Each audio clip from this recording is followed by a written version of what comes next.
Today I'm going to talk about the 4 steps you must take before your parents die and your family memories are lost forever. How many of you have a few pictures at home?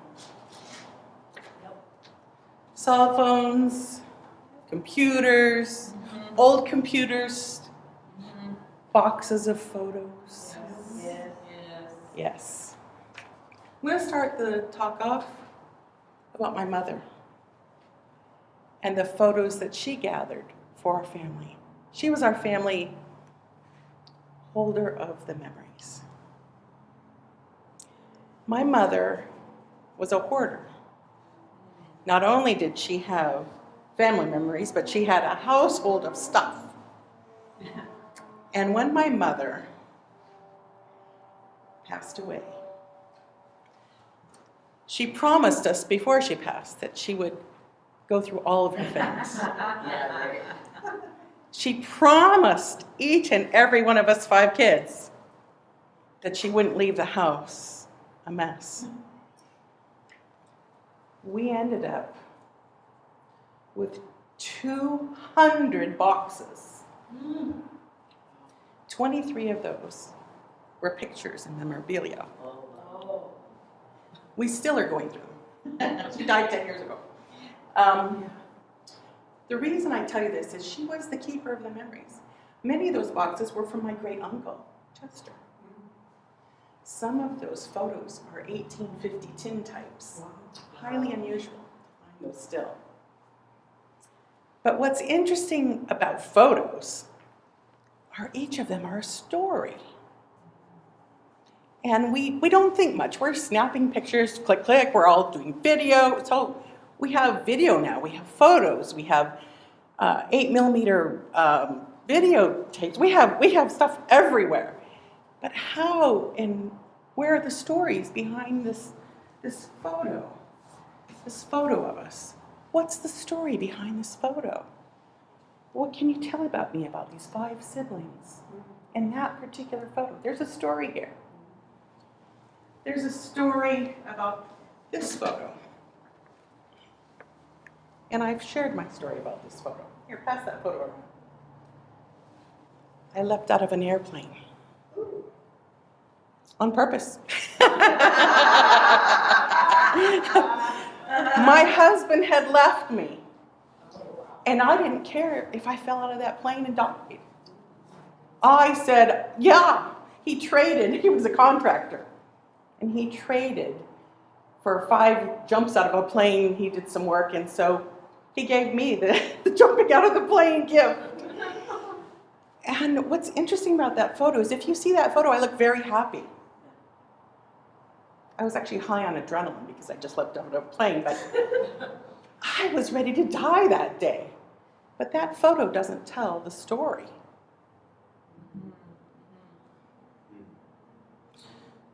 So, all these photos you've got gathered and the stories behind them,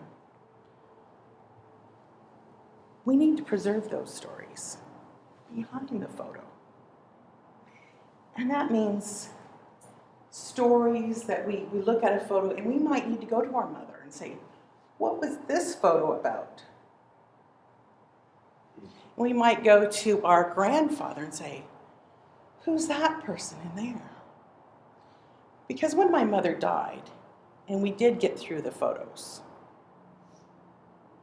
I had no idea who some of these people were. Now, the ones that are the trees and the pets, or things that we didn't know, you can toss those. But there's going to be photos in there you go, wow, look at that beautiful married couple. Who are they? So, the first thing you want to do, the step you want to do, is gather, just go through the house like we did. They were in drawers, they were in buckets, they were in cupboards. They're everywhere in people's homes. They're in your phones. Save those. So I want you to start preserving your memories. And if your parents are still alive, ask them, can I help you? They need help. It's scary to go through those memories. And it's scary to think, oh my God, it's so much work. So that's one thing I want you to do. Just start gathering, even for yourself. Your story is very important. I like your story. And then we want to protect them. We want to protect our memories. How do you do that? Well, scan them in. Save them to Google Drive. Scan them in. Make a movie. Scan them in.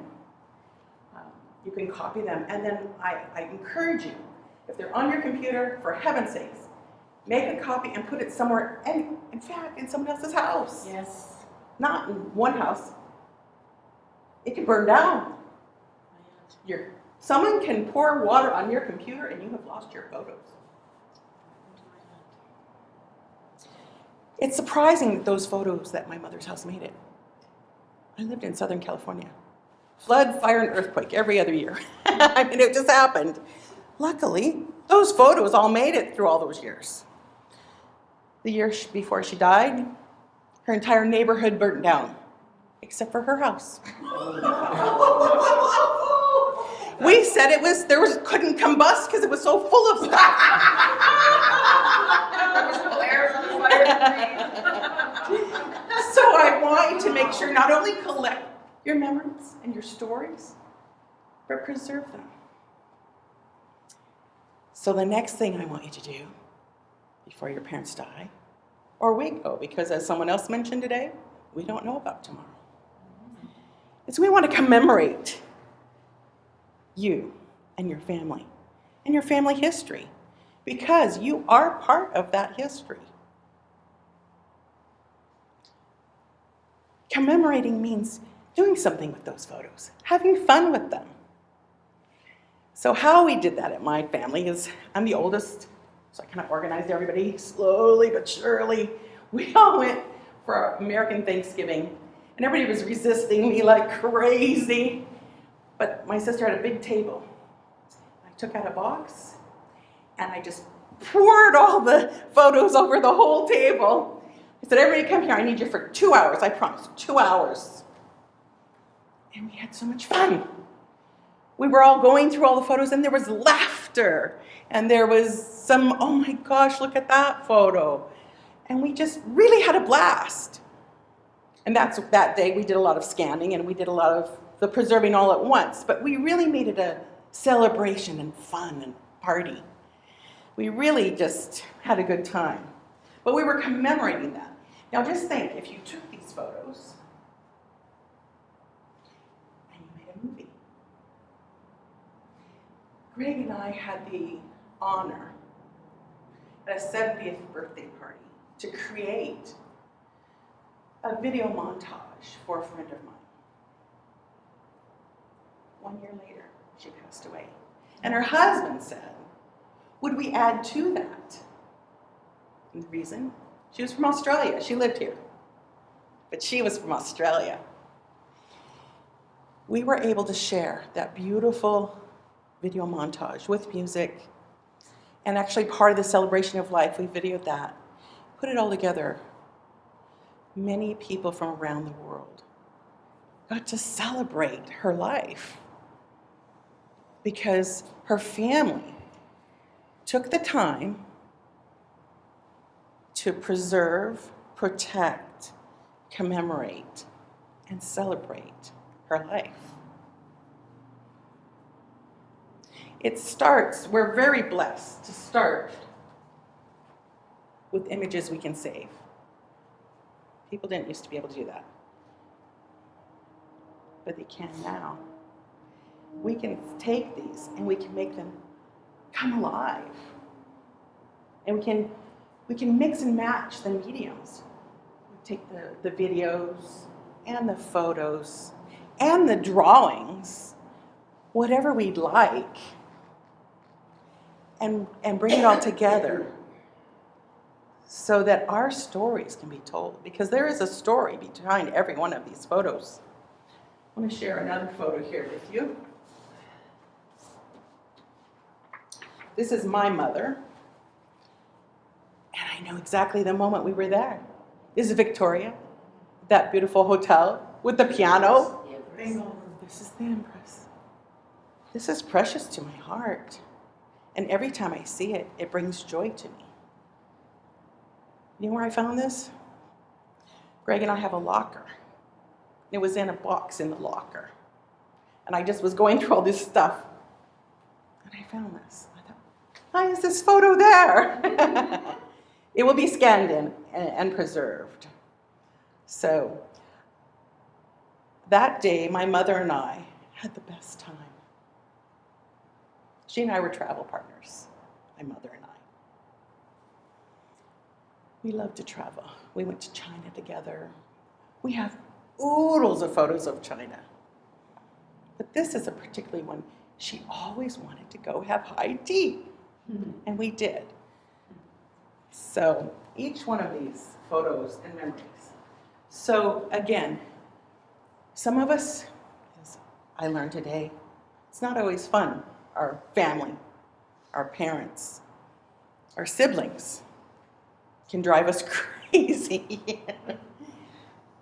But we all have a story to tell. We have a story to tell. We need to celebrate our own lives through our family. It's our legacy. It's a legacy for the next generations. I don't have children per se.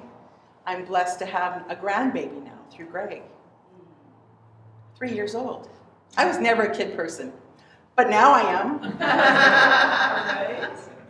My new beautiful daughter-in-law has made a photo calendar for the last 3 years of this child's life. And every day I get to look at this darling child. Now he's always a year older, right, than the photo, but we see him on Skype. She didn't save one of those photo calendars for herself. So I'm going to take a picture of the pictures and be sending that to her. Because it's his life. You can actually watch it as he grows. So again, we want to preserve, protect, commemorate, but most of all, we need to celebrate each and every one of our own lives. So I'm going to encourage you to go home, put it on the calendar. I'm going to look for some of those photos, just like you do any task. It doesn't have to be a whole weekend. It can either be done in time where you might choose an hour a week. It might be a half a day. But do put it on your calendar to do that. Make the time. Like any task. And then, as you do that, it becomes easier, actually. It becomes fun. Or invite some family members to come over and help you. That becomes more fun. Then again, as you do this, you will feel a sense of history, a sense of peace, a sense of joy, because you've actually contributed to your family legacy. So the photos that Greg has and I have will be, and the stories behind those photos and those memories will be for his grandson. So he can know who his grandfather was. Know that his grandfather played music. Know that his grandfather is an interesting, lovable guy, as he's been told. If we don't do all of those 4 steps before he dies, his grandson will never know who he really was. He won't know his heart. So I thank you today for taking the time, because I know all of you are now aware of how important it is to take the 4 steps to celebrate, to preserve, celebrate, commemorate your family legacy. Thank you.